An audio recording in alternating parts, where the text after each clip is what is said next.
Зохиолыг бичсэн Нямрагчаагийн Эрдэнэбат. Өгүүлэгч Батсүрэнгийн Энхитүл. Ханын цаг. Уулсын оройгоос дөнгөж хагтсан налгар шар наран ухаа толгодын хяраг үргэж дулаахнаар хөдлөнө. Төмөрт хэмээх өндөр хар уулын энгэр уруудсан их жалганы амсарт хэн нэгний унаа бололтой ганц улаан мотоцикл байж үзэгдэх. Тэрхүү унааг лавсхан харвал ийж планет 5 байх бөгөөд Орос цагаан орны толгоогоор хийсэн ганган ачаанда үс хөрсөн гүйцсэн 10-аад хулгар шарыг тээж ганцгалсан байх ажээ. Гэхдээ эзэн нь харагдсангүй. Бодвоос эрэг жалгахан дагаад гөрөөлж явхаас зайлахгүй. Уул нь цагаан байсан болов уу гэмээр хэр даг болсон загал хувцастай 30 орчим насны эр хоёр харганы голд орж биеэ халахлаад 250 м тусгалтай тооз 8 бууг мөрлөн хэвтжээ. Энэ эрийг готов гэх бөгөөд энэ жилийн хийсэн арьсны гэрээг гүйцээхээр улайрч яваа нэгэн. Гэвч намар оройхон хийсэн мянган таргууны арьс гэдэг амаргүй хэрэг байв.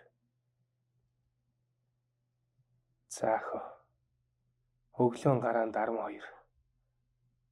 Чамлахаар чангатаг гихч болох шиг. Хашир цохиод гүүрхийг тоохгүй болчих. Гэх мэтийг бодсоор нүг сахиж хөвтсөн готов. Гэнэт нэгэн сонин чимээ сонсоод багахан өндөлцөв.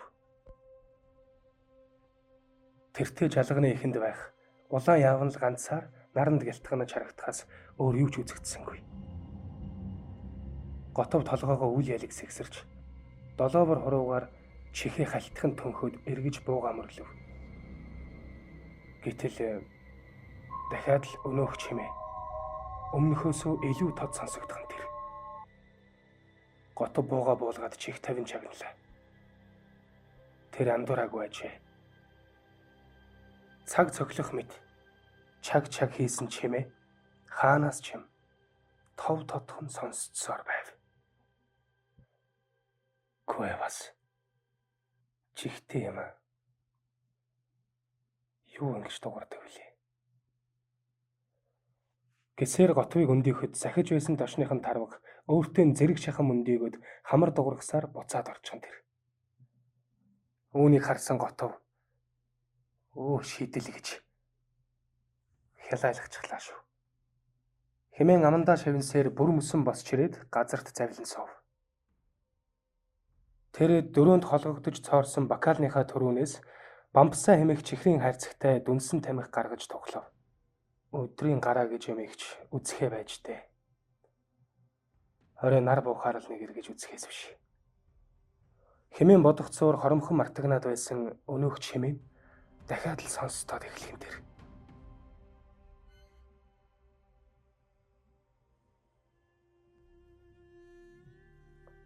Готов ороож дуулсан тамхиа шүдэнд зурж асаагаад ойр орчлоо нилээд нухацтай харлаа. Үнэндээ үзэх нүдэнд нь торох юу ч байсангүй. Гүй бас хачи юм. Яг л цаг цохилоод байх. Гэсээр готов газраас бослоо. Тэгснээ тамхиа байгуулах зураа газар шагааж тэр хавийн газрыг хэрэндээ л нэгжив. Үнэндээ юу ч олдсонгүй. Гэхдээ өнөөх чимээ нэг тодорч нөгөө бүдгэр нь сонсогдсоор л байх ажээ. Готов хэсэг гайхширч зогсоод эргэн харсаар улаан явраагаа гэлтрэв. Шүн дунд хэдийн өнгөрчээ. Готов гэрийнхээ зүүн орон дээр эхнэр Сэлэнгийн хамт тайван ойрсон. Харин хоймрын газраар 9-13 насны тэрсхэн 3 хүүн зулж унтжээ. Готов гинтэл нүдэнэв. Түүний чихнээ чаг хийх чимээ чангаар сонсдоо. Тэр өндийч суулаа. Хэсэг тийм сууснаа аажуухан босч багны хооронд үлгсэн гар хийцийн төмөр тавиртай лагаас ав.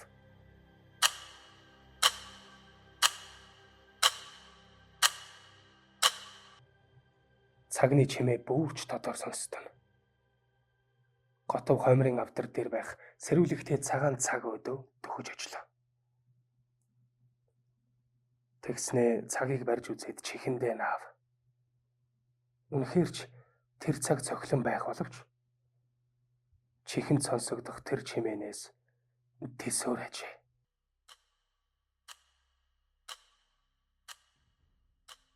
Ямар чихтэй юм бэ? Би хийм сонсоод байна уу? Ийм бодсон Готов барьж зогссон цагаа буцааж байранд нь тавилаа. Өнөөх чимээ нэгэн хэмээр зогсолтгүй. Бас зөөлөн сонсдсон хэвээр. Готов чихээ зөөлөн алгадаж толгоогоос ихсэрсээр эргээд хэвтэв. Тэр аль болох унтахыг хичээж хөнжилтөө шорхлаа.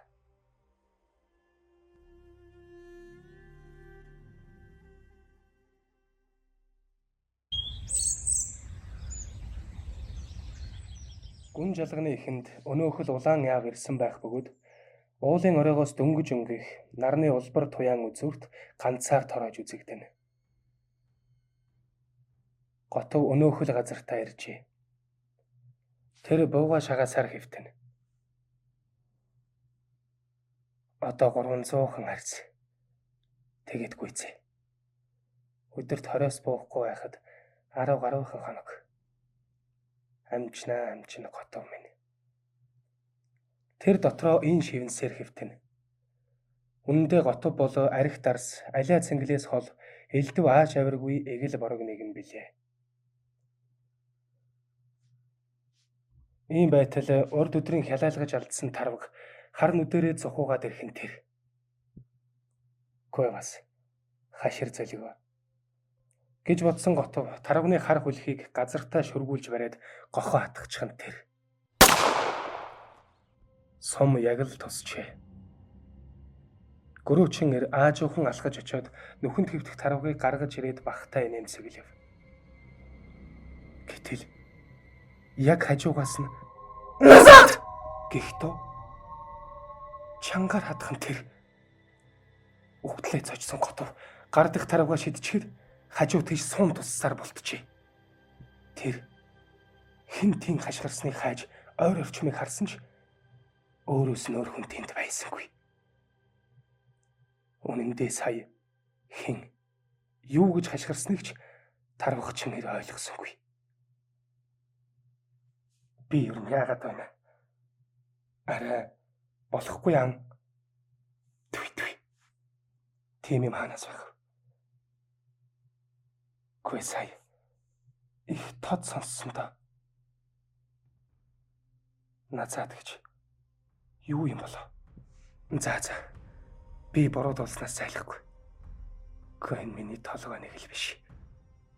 Өнөөдөр эртхэн харж үзье. Готов өөртөөгөө ийн ярьсаар саяхан буудсан тарвгаа авч улаан яв өдөө алхав.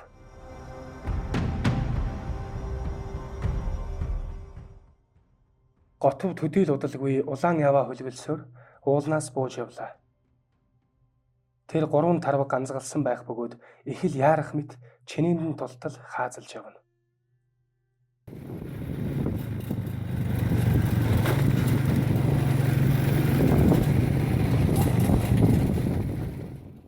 Тийм явсаар багахан жалаг хөндлөн гарахаар хаазаа хасав. Яг тэр мөчөд цэл хүйтэн салхи нүүр биеийг нь тас шавхуурдаж эгээл өвлийн тэсхэм цаг мэт ам хамраас нь уур борглох нь тэр.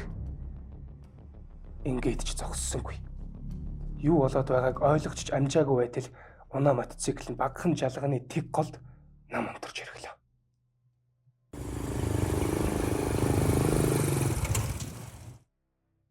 Харин энэ үед амнаас гарах уур нь аажмаар намдаж орчны байдал буцаад халуун дулаан хэмээр солигдсон байлаа. Готвын зүрх хагарах нү гэлтэй чангаар дэлдэх аж. Тэр унаагаа асаах гэж нилээд үзв. нэмэр байсангүй. Нар улам бүрэл халуунаар төөнөж хар хөлс нь хамжааргүй асгарахын цагт залуу эр буугаан үрж 3 тарууга барьсаар гэр өдөө алхав. Тэр гэлдэрсээр арай хийж гэртээ ирэв. Эхнэр хүүхэд нь эзгүй байх ажээ. Үгүй эднэр чинь бүгдээрээ хаачдаг билээ гэж бодсон готов элив гэр өдөө орж 3 тарууга газар таяв. Гэтэл гинтэл өмхий самхаа ханх тавиад явчихсан тэр. Гэрээс гарахаар дөнгөж эргэж асан готов гайхсаар буцаж харав. Түүний барьж ирсэн 3 тарваг аль хэдийн өмхийрч ялзраад үт хорхойд идэгдэж байхан тэр.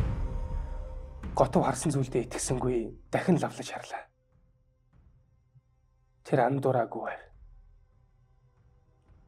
Гөрөөчин хэр ам хамраа дарсаар өнөө 3 тарвагыг арай хийж гаргаад гэрээсээ холдуулж хаяв.